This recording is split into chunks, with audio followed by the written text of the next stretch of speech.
Las mujeres también no podían, entre menos hablaran era mejor, no podían hablar mucho, yo no sé cómo hacían, no, pero no podían hablar. Yo me puse a pensar, bueno, ¿cómo harían? Yo creo que yo me muero. Cuando las mujeres quedaban embarazadas,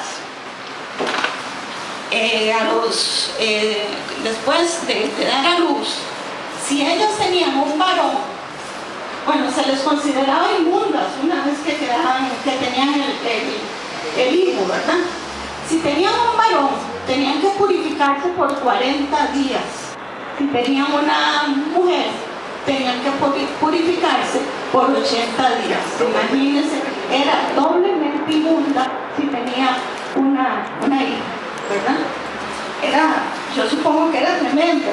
Ante la ley civil, las mujeres eran consideradas en el mismo nivel que los niños, que los esclavos, que los paganos y que los idiotas. Ese era el nivel que tenían las mujeres. Imagínense. Nada, ¿verdad?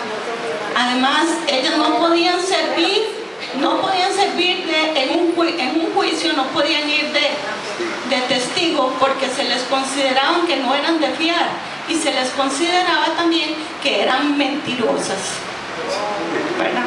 Hermanos, pero actualmente todavía existen estas cosas por allá, al otro lado del planeta, ¿verdad? En la vida cotidiana, hermanas y hermanos, ellas tenían las mismas funciones que nosotras actualmente. Ellas tenían que lavar, planchar, cuidar chiquitos, cocinar, todo lo que hacemos nosotros. Pero ellas no tenían lavadora, ellas no tenían refri, no tenían microondas, no había arrocera, no había coffee maker, todo lo hacían a mano. No les llegaba el agua a la casa. No les llegaba el agua a la casa y además las patas que tenían que lavar eran como de 100 metros de largo. Entonces, ellos empezaban su rutina como apenas empezaba el alba, ya ellas estaban haciendo su rutina. Cuando ellas terminaban y hacían la comida, los varones de la casa eran los primeros que se levantaban o que comían. Ellas no podían comer con los varones. Una vez que los varones terminaban de comer, ellas podían empezar a comer si les dejaban algo, ¿verdad? Si les dejaban. Bueno, pero por eso, hermanas, siéntanse extraordinariamente bendecidas. Amén. Porque el Señor nos hizo vivir en una época diferente. En un lugar diferente. Y ahora, hermano, ya no hay mujeres de las que no hablan. Bueno, sí. Eso sí. Bien. Pero hermanos, en un mundo marcado por prejuicios y marcado por actitudes hostiles contra la mujer, Eunice marcó la vida de su hijo Timoteo. Eunice era una mujer de fe no fingida. ¿Qué tan importante entonces es la fe en una madre cristiana? Esa pregunta yo me la hice. Volvamos al pasaje de 2 Timoteo 1:5. Ya me perdí.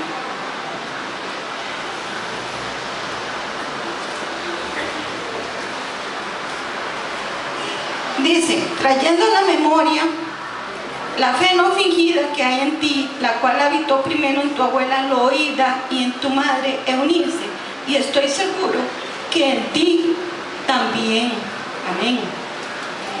Vemos cómo Pablo destaca la fe no fingida de Eunice, la madre de Timoteo. Y este recuerdo que Pablo tiene de la madre de Eunice marca entonces algo muy valioso que debemos tener todas las mujeres creyentes, y es la fe, ¿verdad? Porque una fe como la que tuvo Eunice dará hijos como Timoteo. Amén. Debemos ser madres de fe, porque la palabra del Señor dice que sin fe es imposible agradar al Señor. pero esta fe siempre tiene que estar puesta en nuestro Señor Jesucristo. Amén. Sí, porque la palabra de Dios dice que más buscar primero el reino de Dios y su justicia, y todo lo demás será por añadidura. Eso está en Mateo 6:33.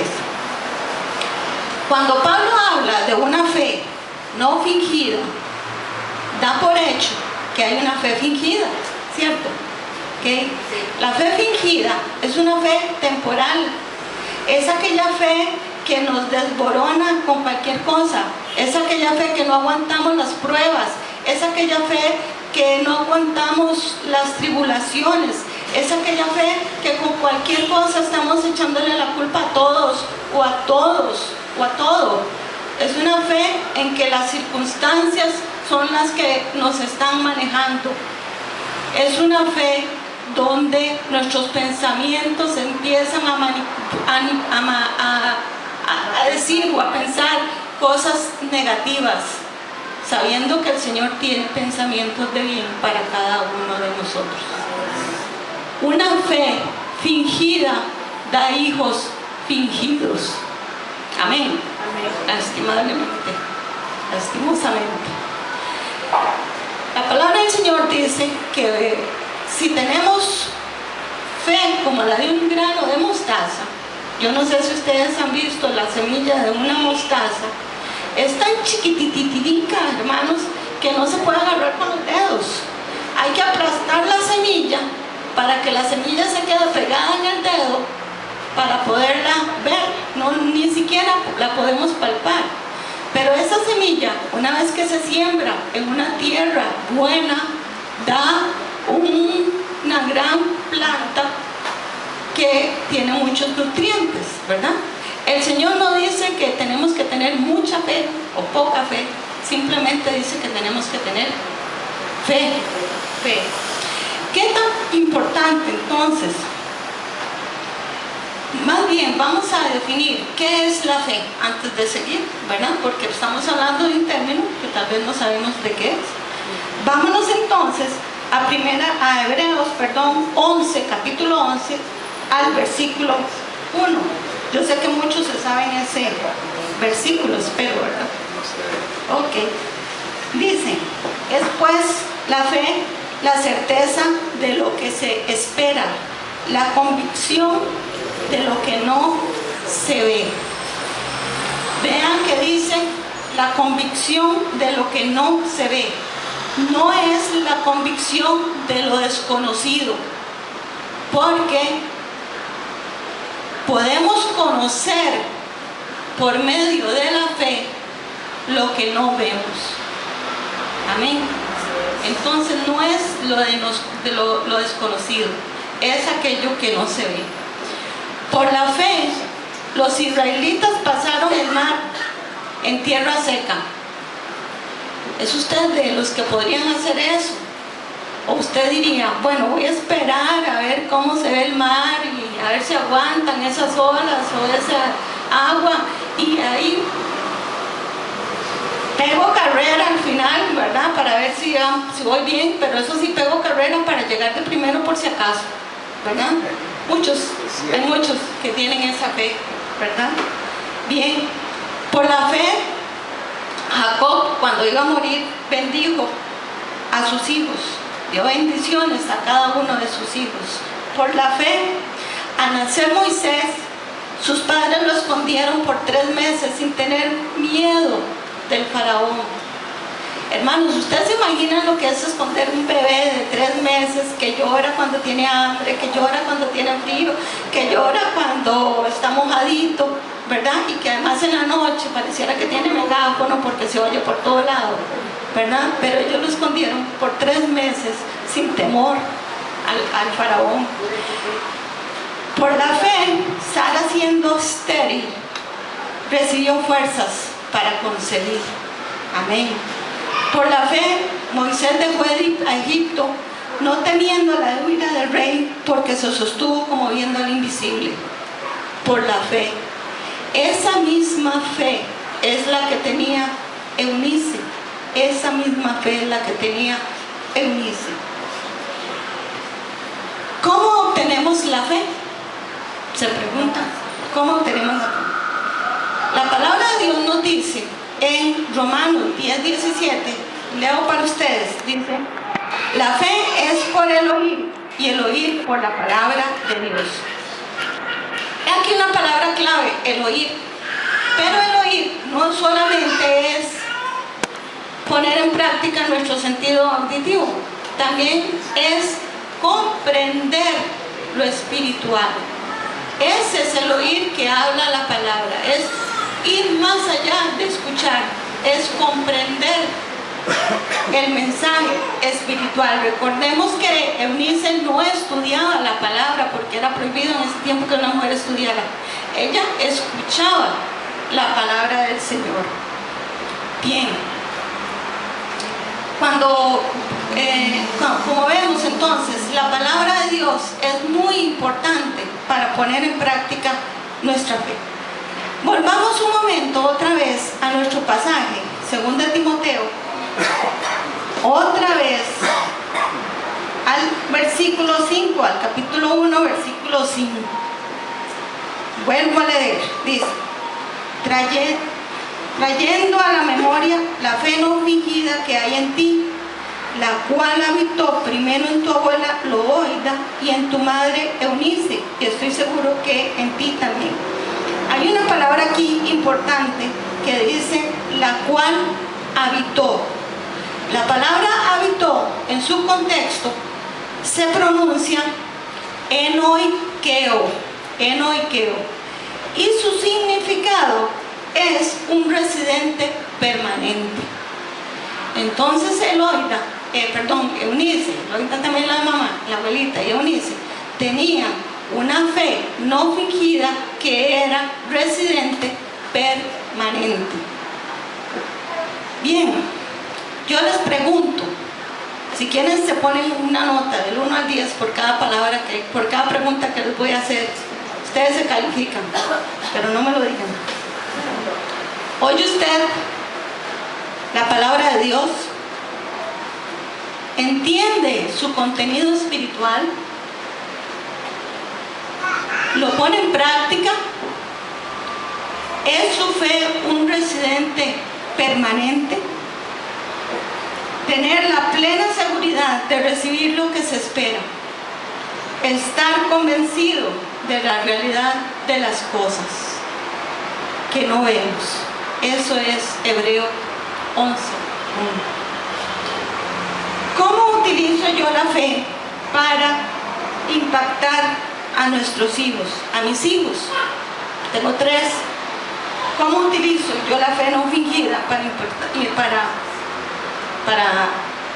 impactar la vida de ellos?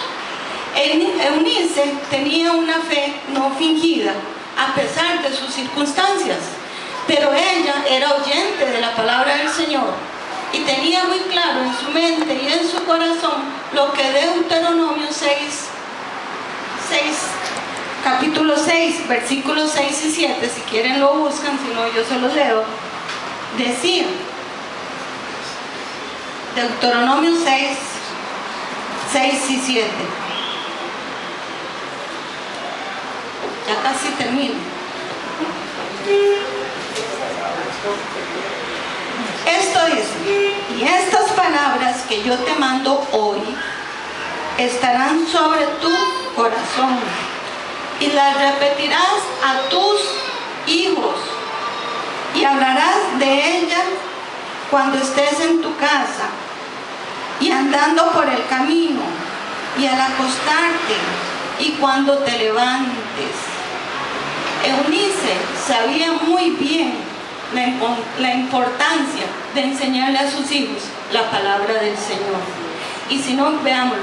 Vámonos a 2 Timoteo otra vez, pero vámonos al capítulo 3.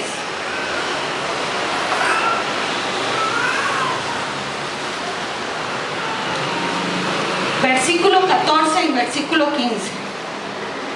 2 Timoteo 3, versículo 14 y 15. Y dice así, ¿lo tienen? Amén, ok, dice así.